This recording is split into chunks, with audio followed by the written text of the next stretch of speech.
Welcome back to another episode of the Meal Prep Perspective. Join me as I share my process to make healthy, delicious meals that aren't boring, bland, or basic, and together let's create a healthy, vibrant life. For breakfast this week, I made sun-dried tomato and feta cottage cheese protein bagels. I'll show you how I serve them later on. For lunch, I made bang bang chicken, stir-fry veggies, and rice. And for dinner, I assembled chicken parm bowls with pasta and frozen peas. And with that, let's get started. I cubed some chicken, and now I'm going to add some spices. I've got smoked paprika and chili powder, and I'll add that first. And then I'll follow with cayenne pepper, garlic powder, and onion powder, and then add some olive oil too.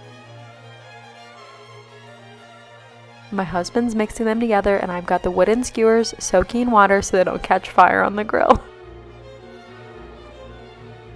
Once he's happy with how the spices are distributed, he'll start skewering them, and I think he enjoyed this process. It is kind of fun to put them together. If you don't want to take the time to skewer these, don't worry about it. You can definitely just grill them. You can leave them in larger pieces, but we wanted to do something kind of fun. It's just something different, and honestly, why not? Well, he made the skewers. I rinsed my rice several times so the water was clear. I've got white rice here, and I'm gonna add some spices next. I added the same spices I used in the chicken and got that started. I don't know if I tell y'all often enough how much I absolutely love my rice cooker, but it really is such a game changer. Just have the rice cooking. I don't have to think about it. It's like easy to measure. Shout out to my friend Mo for giving this to me as a gift, the thing I didn't know I needed. Then I made my bang bang sauce. This was my first time making the sauce, and I liked it, but I didn't love it. I've got some notes on how to make it better though. Overall, it felt just way too sweet for me, so the next time I make this, I won't use the pre-made sweet chili sauce. It was just way too sweet for my taste. Lesson learned. I started making the sauce with mayonnaise and then added Greek yogurt, and after adding those two, I added the sweet chili sauce, and yes, this is the one I was saying I wouldn't add again. And then I also added some sriracha. Probably could have added some more sriracha too because we love spicy. I also added some lemon juice. I didn't have fresh lemons, or I think I would have also added some lemon zest to this. I feel like that could have added just a bit more flavor and depth and dimension to this as well. Once I mixed everything together, I also decided to add the rest of the sweet chili sauce and a nice little helping of sriracha. It still wasn't spicy enough, so I definitely had to reach for some cayenne, and I feel like that finally helped it kind of get there, but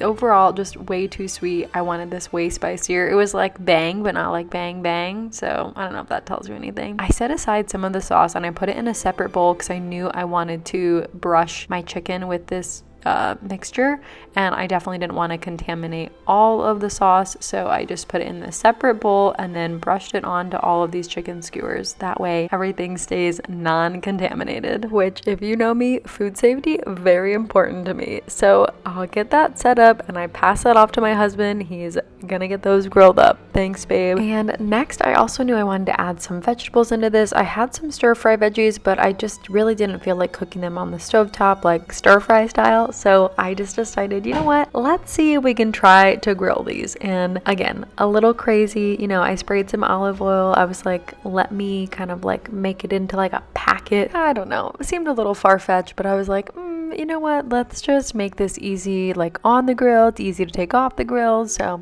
we did what we did. I also added some bang bang sauce on top and then sealed it shut and transferred it to a sheet pan just so it was easy to transfer onto the grill. So pass that off, and now we're on to the next activity, which is one of my favorite and least favorite altogether. And that's because I love having these for breakfast. They are literally one of my most favorite breakfast foods ever, but they are just a pain in the butt to make. Okay, I said it. I wish I could wave a magic wand and make these bake a little faster, this process. I love baking, and I feel like doing it on a meal prep day maybe is what's just kind of stressful. So maybe what I should do is make a bunch of these on like a baking day, not a meal prep day, on like a baking day, and then I won't be as stressed to take all this time, energy, and effort to make them the same day I'm meal prepping. Anyway, they are so delicious. They're so worth the effort, which is why I do it so often now that I learned how to make them. And the ingredients are really simple. It's really just fun to also change up the ingredients and add different things. So this week I did some crumbled feta and some sun-dried tomatoes, and these were so delicious. And And the feta was crumbled already, but I really wanted to make sure the pieces that I added were much smaller, so I did a little manual crumbling as well, so we could end up with those small little bite-sized pieces for these little breakfast bagels. So once I got that done, I moved on to my sun-dried tomatoes. These are not stored in oil, they're just dried. No oil. I know sometimes they're stored in oil, but not these. So I just am going to try to slice them up, chop them, dice them as small as I can. So I feel like that way they would incorporate well into the bagels, and I sprinkled those in and then mix them in as well. So I'll mix this for as long as I can with my fork until it's really crumbly, and then I'll switch to my hands, and this is really always where the fun begins. So really trying to knead this together. It definitely comes together slow, so be patient if you're doing this. And because I'm making so many of these, I'm going to separate them into multiple sections, and then I'm going to cover these and let them rest for a little bit.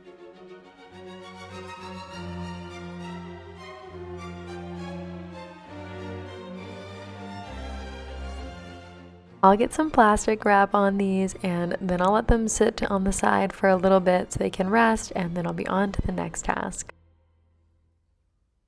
I'll get my counter wiped down. These are always so messy. I always make such a mess when I do these. And then I've got my sheet pans ready with some parchment paper, and I'm grabbing from the freezer this lightly breaded chicken breast. These are in these spicy trips. This also came from Costco, and these are really delicious. I don't think I could eat these every week or every other week or maybe even every month, but the sheer convenience of these being ready to go into the oven, basically already cooked, like, let's go. That's amazing. And speaking of things that are cooked, my husband is done grilling, so he handed me the chicken off. I remember to put my wedding rings back on, and these look great. Yay for Bang Bang chicken skewers. Again, next time we need to update the sauce a little bit, but this chicken itself was delicious. So, and I'll let that cool off. While I do, I'm gonna roll out my bagels. So I'll put a little bit of flour on my countertop and onto my hands as well. Don't forget that part. And I'm gonna break up my dough balls into separate pieces so that I can not really roll. I'm not really rolling them into bagels. I'm just kind of stretching them into bagels. So I've tried different techniques of doing this, and I feel like the one that makes the most sense is to kind of make it into a little flat disc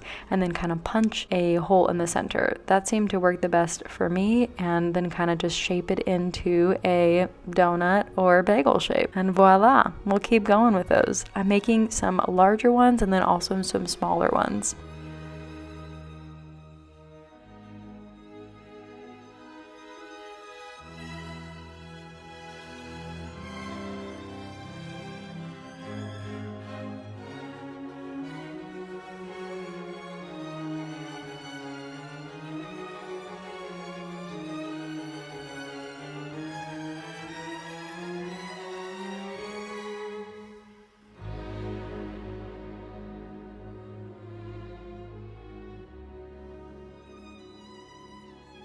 All right, now that all my bagels are formed, I'm gonna give them a little egg wash because I feel like this is really what makes them look like bagels. They taste like bagels, but this is what makes them look like bagels, this little egg wash. But in all honesty, I don't think I've made them without the egg wash, so who knows? But I know that that's what gives them that golden color and just makes them extra crispy and delicious. So we're not doing traditional bagel method for these guys, but we will give them an egg wash, and I definitely make sure to get all the sides, the middle really well, and we'll get those all set up, and then I'll show you how I serve them.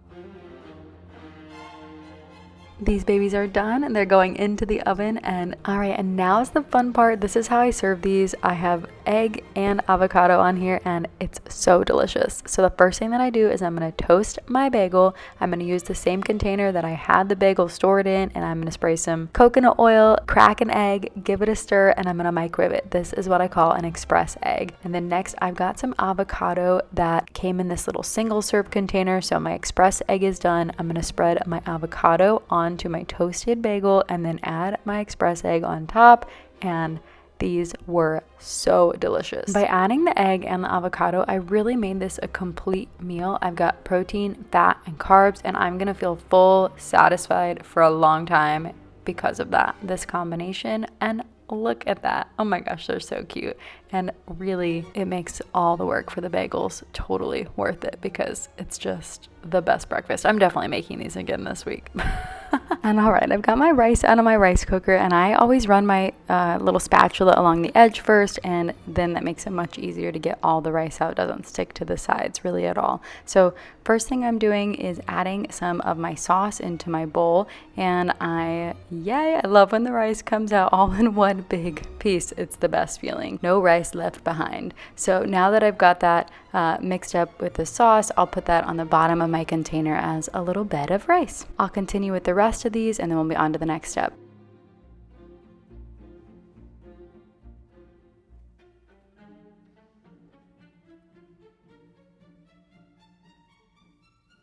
All right, now that my rice is all portioned out, I'm gonna grab this packet of veggies that I grilled, my goofy little method, and I'm gonna put that into the same bowl, into my bowl, and that way some of the sauce can get on there as well. And I lost a carrot, so found that, and now we'll mix these up. After mixing these up for a second, I definitely decided I wanted to add some more sauce on here just to really take that flavor a little bit further. So I'll add some more sauce, mix them up, and then I'll portion them out into the containers.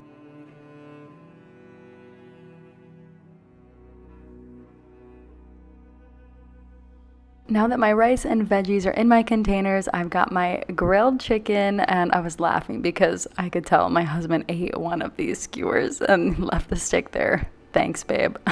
And sometimes when I'm meal prepping, I make extras for us to eat for that day. But on this specific day, I didn't really make extras, so I just always tell him if he does that and there aren't any extras, it's coming out of his lunch, not mine.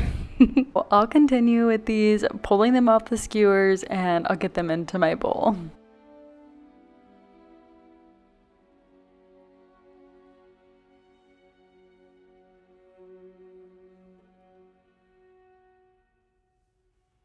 Now that all of my chicken skewers are de-skewered, I'll add this sauce here and mix this up really well.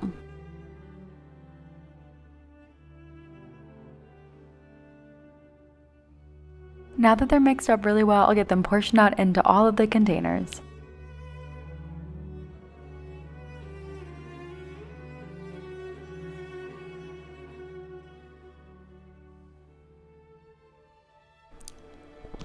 Now that those are all done, I'm going to move on to the dinner meal. I've got an onion here. I'm going to dice it up because I am using a jarred sauce. Whenever I can, I like to jazz up my jarred sauces a little bit. So this is for my chicken parm bowls, and I've got my onions diced, so I'm adding them to some olive oil. Let that saute for a second here, and while I do, my chicken's ready and I'm bringing it out of the oven. I'll quickly get these portioned into all of the containers, and then we'll be back to that pasta sauce.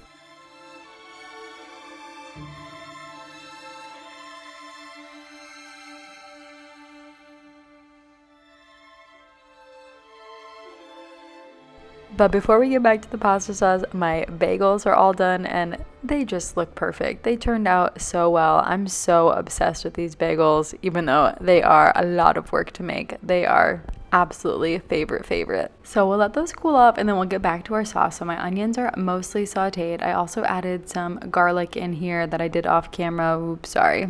I've got a big handful or two of fresh basil that I rinsed off really well, and then I finely chopped. I leave the stems on usually unless the stems are like really, like there's like a lot of, it's a really thick stem or it's like kind of like browned or not looking so hot. So sometimes I leave them on, sometimes I don't. I left most of them on here though. So I'll get that into the pan as well and on to the next step. While that's sauteing, the pasta water is all ready, so I'll get the pasta in there. It's very full for the pan, but we're gonna make it work. So we'll let those boil. I also added some salt off camera. Always add some salt to your pasta water. And then I've got my jarred sauces. I've got roasted garlic and tomato basil. And again, when I can, I love using jarred sauces. I just like to jazz them up a little bit, make them a little bit more, add just a little bit more flavor or a little bit more fresh flavor. So I will add those in here and it's pretty much done. Everything's cooked. I'll just warm that up.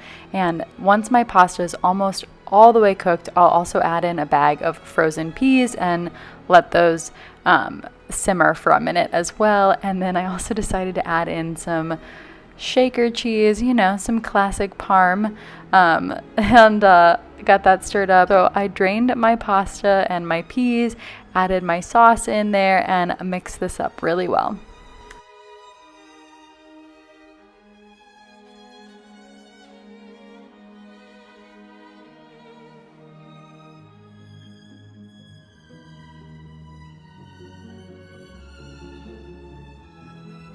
Now that everything's mixed up really well, I'll get this portioned into my containers, and in all honesty, this ended up being absolutely delicious for dinner. I'll also say I specifically didn't put the chicken on top of the pasta because I didn't want it to get soggy since the chicken was breaded. I cut these bagels off camera. They're completely cooled off and all set, so I'll get those portioned out, and that's it. Another week of delicious and nutritious meals made fresh at home. There really is no better feeling than taking off my apron after the end of a long cooking day.